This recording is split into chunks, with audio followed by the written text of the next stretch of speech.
orang itu hadir dengan nilai kekurangan dan kelebihannya. Barangkali Gus Baha tidak ada waktu untuk belajar ilmu nasab. Maka kalau memang sampean pernah ketemu sama beliau, ya coba suruh mensempatkan waktu untuk belajar ilmu nasab dari abad ketiga sampai abad Kiwari.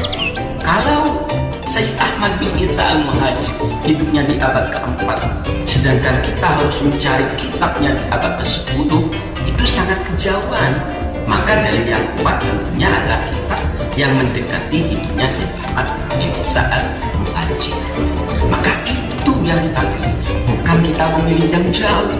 Jadi monggo dengan semua kalau ada waktu sampaikan saja video ini sama beliau-beliau.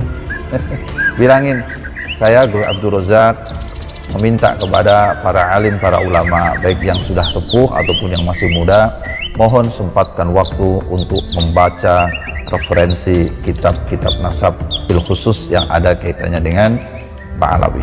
Bagi mereka yang mengaku ulama, yang mengaku kiai, yang paham akan kitab-kitab salaf, yang membahas tentang nasab, tentunya harus meneliti kitab-kitab mulai dari abad ke abad.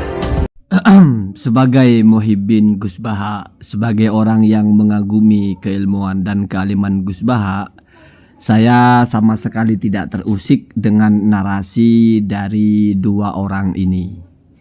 Karena ya jujur saja saya tidak tahu kapasitas dua orang ini. Apakah dua orang ini adalah orang yang alim atau tidak? Ketika saya tidak tahu, maka omongan kedua orang ini bagi saya tidak ada artinya. Sama dengan ada suara, kita tidak tahu siapa yang bilang. Tidak tahu di sini bukan tidak tahu namanya siapa ya. Kalau masalah nama kan ada tulisannya itu.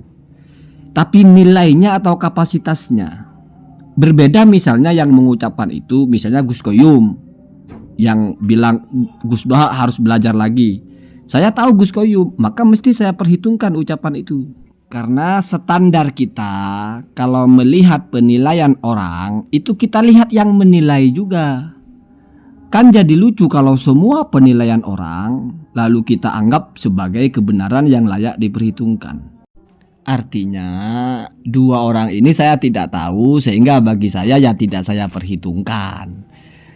Itu satu. Yang kedua, saya kok jadi mikir, ada banyak komentator-komentator itu yang pola pikirnya asal ada ulama atau siapapun yang tidak sepakat dengan tesisnya Kiai Haji Imaduddin, dan artinya berarti siapapun tersebut menyatakan Ba'alawi itu sahih nasabnya, maka langsung dicap bodoh, taklid buta, bodoh, budak Yaman bahkan. Saya kira itu hanya pola pikir komentator yang nggak ngerti apa-apa. Ternyata enggak. Naratornya juga ternyata berpikirnya begitu. Asal tidak sama, maka harus belajar ilmu nasab. Ada yang bilang harus meneliti ilmu nasab. Sekarang misalnya ada pertanyaan paling mendasar. Sayyid Mahdi Ar-Rojai itu adalah ulama yang kerjanya memang meneliti nasab, muhakkik dalam bab nasab. Sudah menulis kitab nasab dicetak internasional, bukan lokal. Yang baca itu sudah siapapun. Itu mengatakan Ba'alawi itu sahih. Apa harus belajar ilmu nasab lagi? Jadi kan tidak sinkron. Tadi narasi di awal itu mungkin Gus Baha sibuk, kelebihannya di ilmu yang lain. Setiap orang itu punya kekurangan. Mungkin tidak punya waktu untuk belajar ilmu nasab, maka belajarlah ilmu nasab, sempatkan. Nah, ini orang yang sudah menghabiskan waktu memang untuk belajar ilmu nasab, juga ternyata mengisbat Ba'alawi itu sahih.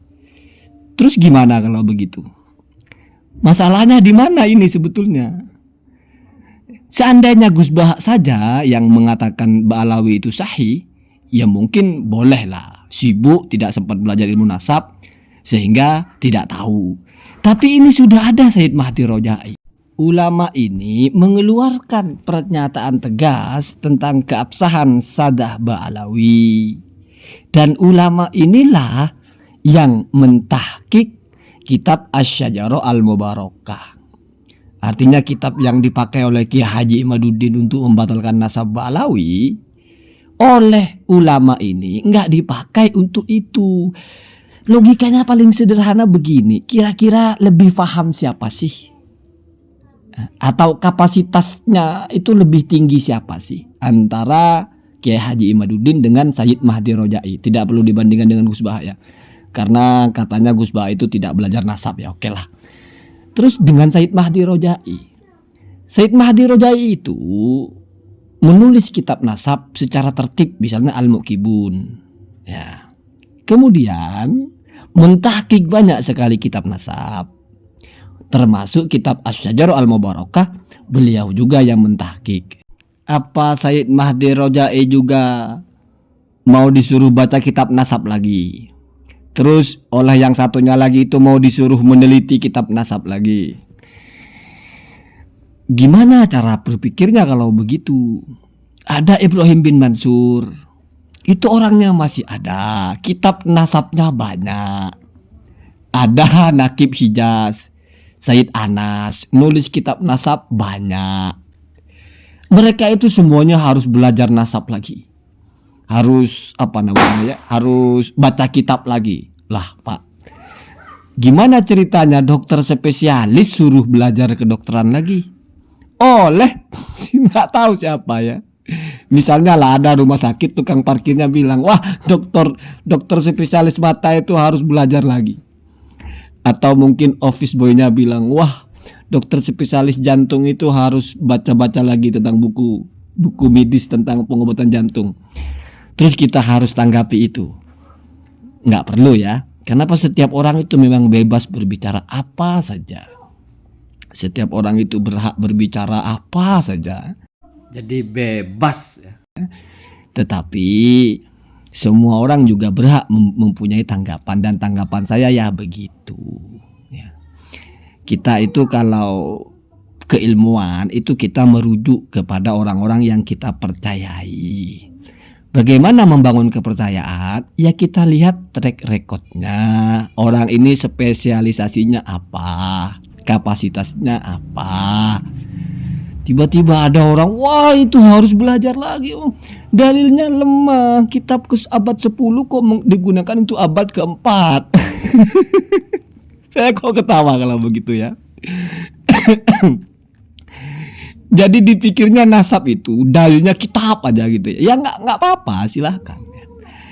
La ibrata fi kalamin kharaja min ahadin la ya'rifu makulahu. Dan dunia ini memang penuh dengan apapun ya. Jadi tidak perlu semua kita perhitungkan ya. Ya kalau menurut kalian itu benar silahkan ya. Nggak lalu keluar juga dari agama Islam ya. Silahkan saja. Cuman saya sampaikan cara pandang sederhana. Ini sudah ada perumus dari pakar, sudah ada yang spesialisasinya memang di situ. Kalau setiap orang yang mengisbat Ba'alawi dianggap bodoh dan harus belajar lagi, ada banyak sekali pakar yang terpaksa harus dianggap bodoh. Oleh siapa? Ya nggak tahu. Oleh orang yang tidak diketahui juga. Alim apa bodoh orang tersebut ya. Saya bilang tidak tahu ya. Kenapa saya bilang tidak tahu? Karena saya tidak pernah mendengar bagaimana ceramahnya, bagaimana mengulas ilmu, bagaimana berbicara kitab, apa track record belajarnya, belajar di mana saja kita tidak tahu. Bukan kita, saya ya. Kalau Gus Baha saya tahu. Allahumma hadina ahdas sabil.